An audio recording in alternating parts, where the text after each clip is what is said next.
बिस्मिल्लाहिर्रहमानिर्रहीम, अस्सलाम वालेकुम।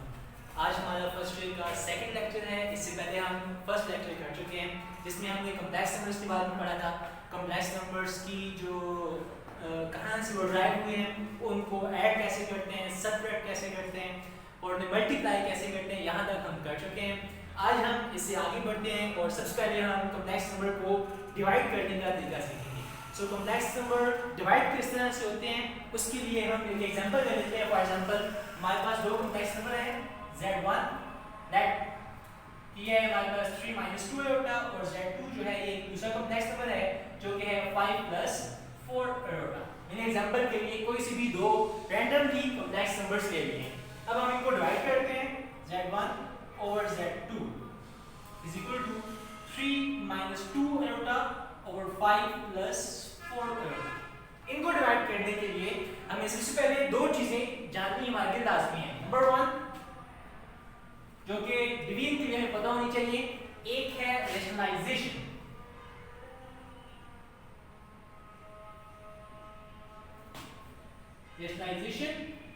एंड सेकंड हमें कंजुगेट का पता होना चाहिए क्योंकि ये टर्म्स आगे यूज होंगी तो हो सकता है आपको इनके बारे में क्वेश्चन करना पड़े कंजुगेट क्या है, रेशनलाइजेशन क्या होती है। सबसे पहले कंजुगेट क्या है। कंजुगेट मीन कि अगर हम किसी भी कॉम्प्लेक्स नंबर का जो इमेजिनरी पार्ट है, फॉर एग्जांपल हम ले लेते हैं a + b आयोटा, इसका ये जो इमेजिनरी पार्ट है इसका साइन चेंज कर दें। साइन चेंज करने का मतलब ये है कि पॉजिटिव है अगर उसे नेगेटिव बना दें, नेगेटिव को पॉजिटिव बना दें, सो वो इसे कंजुगेट कहलाएगा।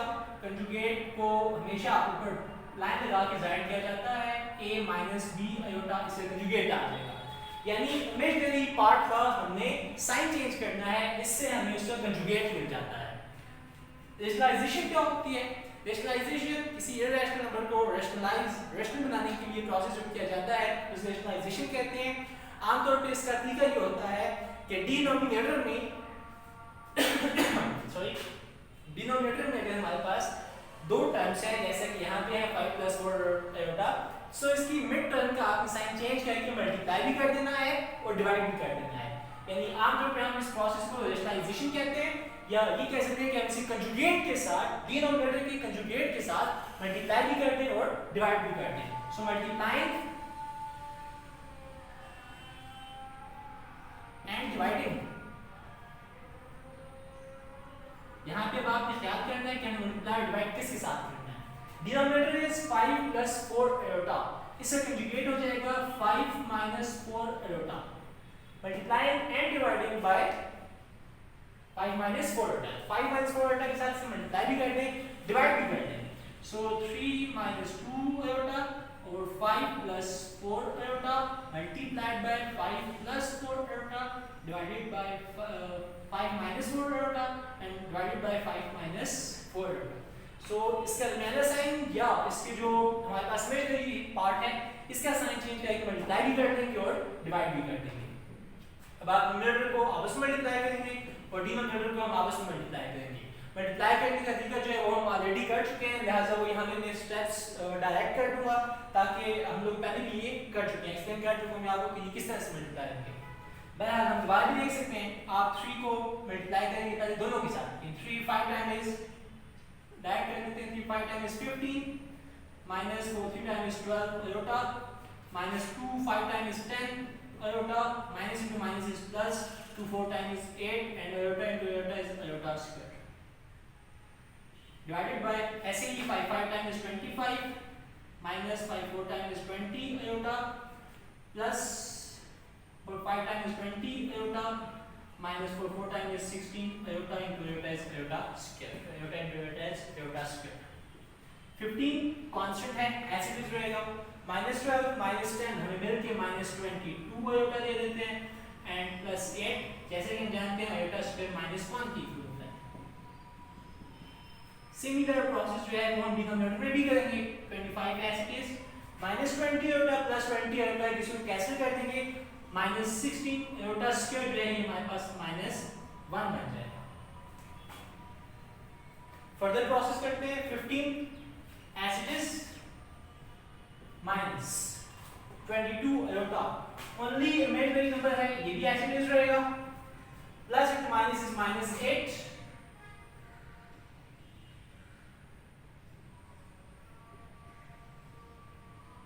over 25 plus 16 minus into minus will give us plus 6।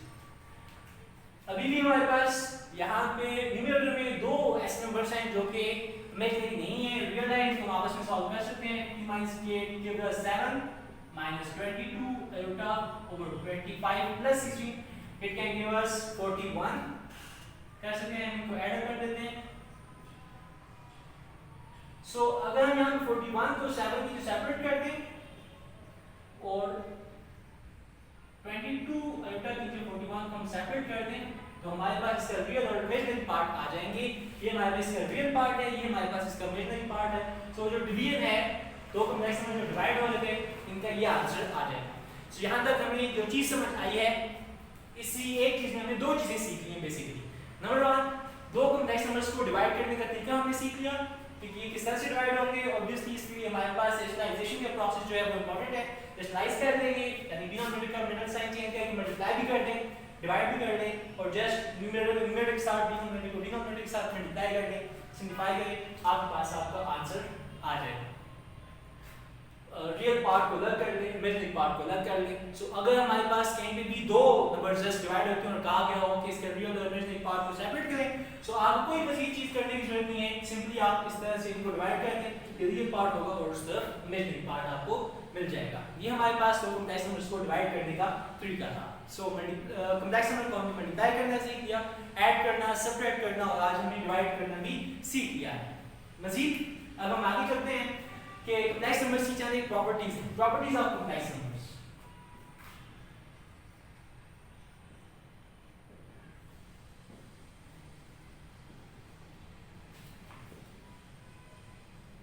So number 1, commutative property of complex number.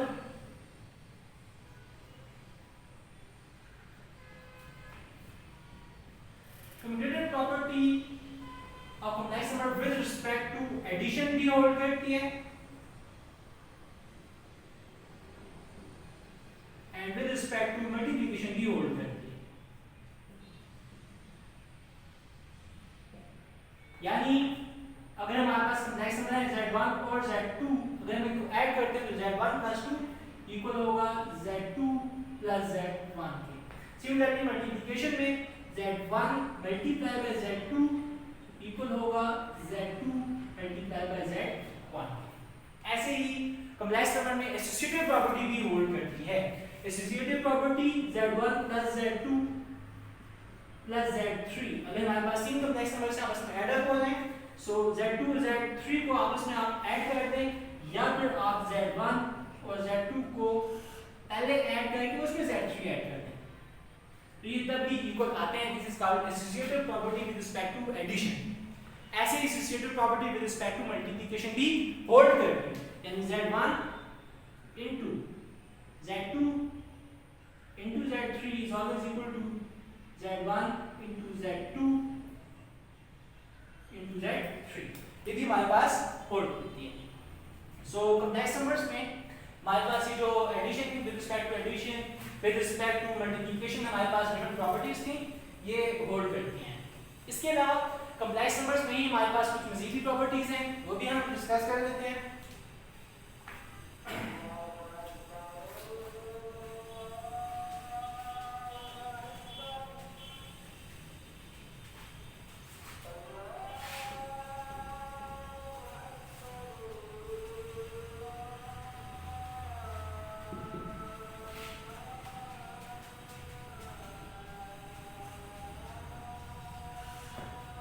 So complex numbers में हमारे पास जैसे भी हमने कुछ प्रॉपर्टीज डिस्कस की हैं, मजीद प्रॉपर्टीज हैं।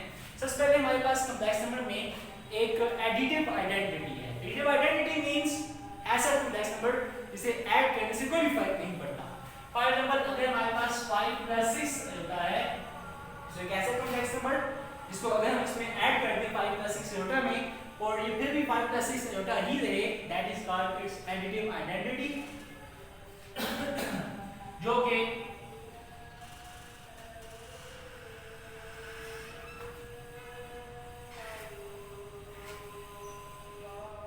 जो कि हमारे पास होती है 0 प्लस 0 आयोटा।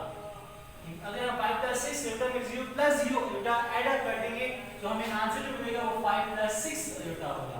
तो ये जो 0 प्लस 0 आयोटा है that is called additive identity. 0 plus 0 iota is called additive identity. Similarly अगर हमारे पास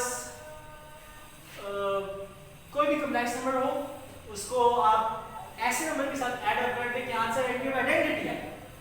अ नंबर जिसको हम कॉम्प्लेक्स नंबर में ऐड कर दें और आंसर जो है वो एडिटिव आइडेंटिटी आए। फॉर एग्जांपल मैं यहां पे ले लेता हूं a + b iota, generate number ले लिया, फिर साथ में ऐड करता हूं x + y आयोटा और आंसर जो है वो 0 + 0 आयोटा आता है। सो ये नंबर और ये नंबर आपस में एडिटिव इनवर्स कहलाएंगे, यानी इसका एडिटिव इनवर्स वो है और उसका एडिटिव इनवर्स ये है, एडिटिव इनवर्स।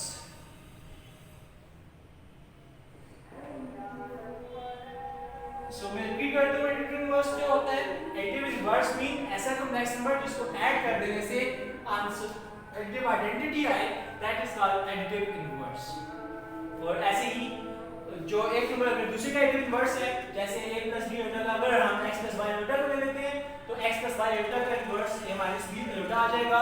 सिंपल इसका मेथड है कि आप तमाम साइंस चेंज कर दें, आपको एडिटिव इनवर्स मिल जाएगा। फॉर एग्जांपल -6 + 5 आयोटा, इसका एडिटिव इनवर्स क्या आएगा, आप साइंस चेंज कर दें, -6 को +6 बना दें और +5 आयोटा को -5 आयोटा बना दें, तो ये अगर हमारे पास z है तो ये हमारे पास उसका एडिटिव इनवर्स -z आ गया।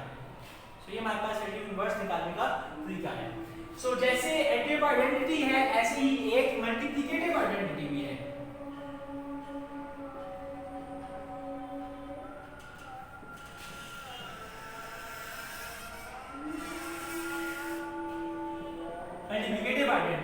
मल्टीप्लिकेटिव आइडेंटिटी क्या होती है, ये हमारे पास होती है 1 + 0 आयोटा।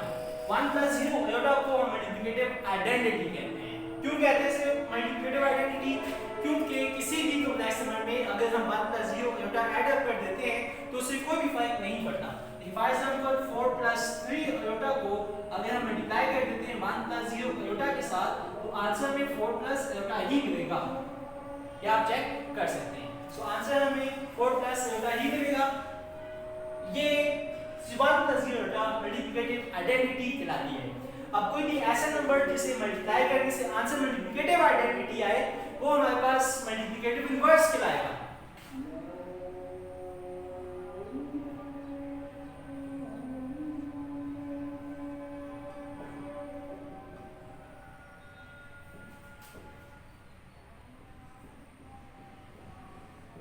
मल्टीप्लिकेटिव इनवर्स में कैसे मिलेगा, क्या होगा, पहले हम उसी डेफिनेशन कर देते हैं कि अगर हम a + b आयोटा ले लेते हैं और उसको मल्टीप्लाई करते हैं x + y आयोटा के साथ तो आंसर में बनता है 1 + 0 आयोटा। सो a + b का multiplicative inverse x + y iota होगा और x + y आयोटा का multiplicative inverse a + b iota होगा। जी हमारे पास मल्टीप्लिकेटिव इनवर्स आ जाते हैं। अब मल्टीप्लिकेटिव इनवर्स निकालने के लिए हमारे पास एक सिंपल फार्मूला है। अगर हमें a + b आयोटा का मल्टीप्लिकेटिव इनवर्स चाहिए,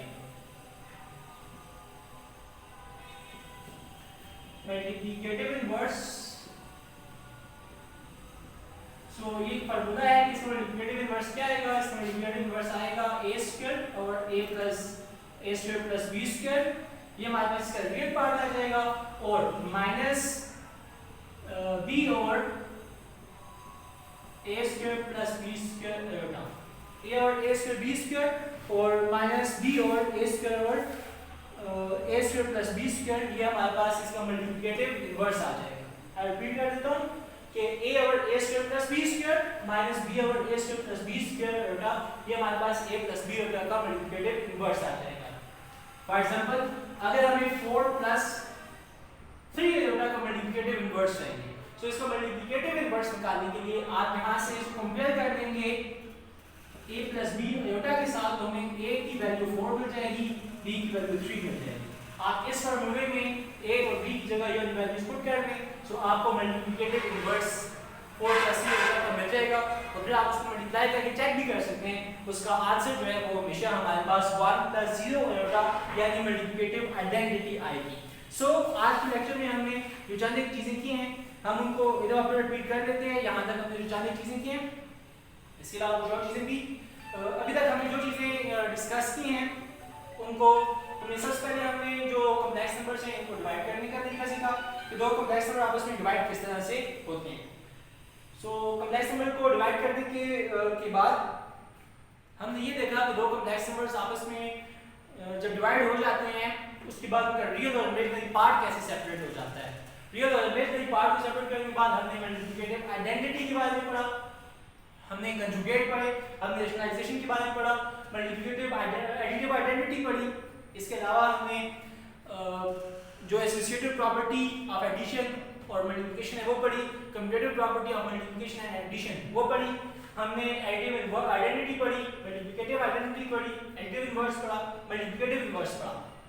अब हमारे पास एक और इम्पोर्टेंट चीज जो कि मॉडुलस होता है कॉम्प्लेक्स नंबर्स का, वो किस तरह से निकालते हैं और इसको रिप्रेजेंट किस तरह से करते हैं।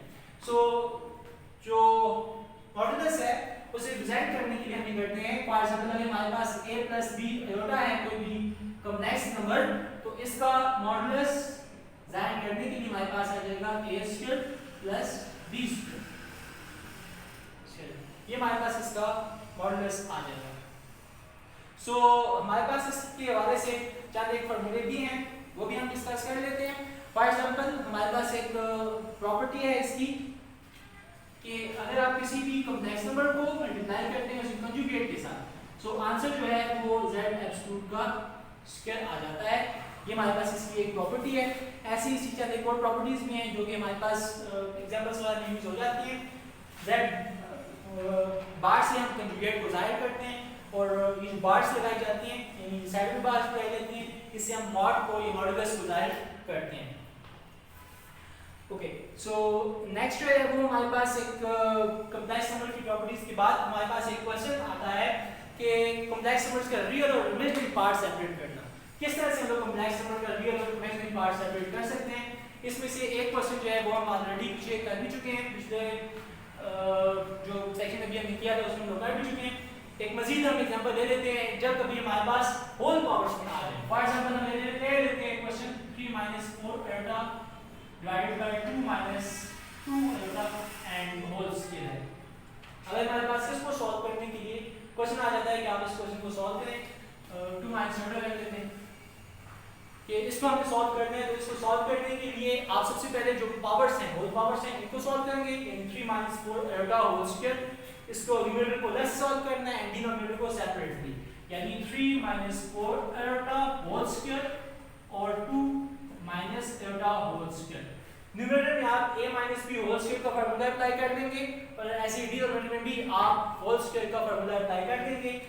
अगर हम यहाँ पे कर देते हैं बल्कि प्रायर का फार्मूला यहाँ पे भी अप्लाई कर सकते हैं और ब्रैकेट्स के अंदर भी कर सकते हैं। यहाँ पे हम यहाँ पे अप्लाई कर देते हैं a - b whole square formula जब लगाएंगे तो 9² प्लस यहाँ पे माइनस है फॉर्मूले क्योंकि प्लस आ जाता है, plus 16 iota square minus 4 times 8 3 times 24 iota. ऐसी इसमें डिनोमिनेटर भी आप माइनस 2 से का फॉर्मूला लगाएंगे, 2 square is 4 iota square is iota square minus 4 iota फॉर्मूले के साथ। सो 9 प्लस 16 आयोटा जब हम करेंगे तो आयोटा स्क्वायर जैसे कि हम जानते हैं -1 की इक्वल 21 आयोटा और 4 plus iota square -1 times -4 iota. 9 - 16 - 24 iota over 4 - 1 - 4 iota. 9 - 16 से हमें मिल जाएगा -7 - 24 आयोटा एंड 4 - 1 is 3 - 4 आयोटा।